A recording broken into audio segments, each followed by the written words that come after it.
SIFC के साजगार माहौल की बदौलत पाकिस्तान के IT सेक्टर में अहम पेशरफ्त हुई है। पाकिस्तान का खित्ते में उभरता हुआ मोबाइल एप्लीकेशन डेवलपर हब बनना IT के शोबे की शानदार कामयाबी है। 2024 में पाकिस्तानी एप्लीकेशन डेवलपर ने 1053 मोबाइल एप्लीकेशंस की कामयाब लॉन्चिंग का एक बड़ा संग मील अबूर किया। पाकिस्तानी मोबाइल एप्लीकेशंस की आलमी मांग में इजाफा हुआ। पाकिस्तान ने फिलिपाइन, इंडोनेशिया, मैक्सिको और मिस्र जैसे ममालिक को पीछे छोड़ते हुए IT सेक्टर में नया आलमी मकाम हासिल किया। SIFC की पॉलिसीज पाकिस्तान के IT सेक्टर में सरमायाकारी और तरक्की को तेज रफ्तार बनाने में कलीदी किरदार अदा कर रही हैं। सरमायाकारों का एतमाद बढ़ रहा है।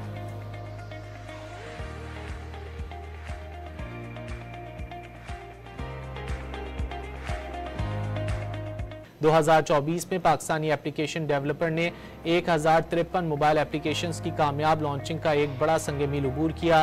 पाकिस्तानी मोबाइल एप्लीकेशंस की आलमी मांग में इजाफा हुआ। पाकिस्तान ने फिलिपाइन, इंडोनेशिया, मैक्सिको और मिस्र जैसे ममालिक को पीछे छोड़ते हुए IT सेक्टर में नया आलमी मकाम हासिल किया।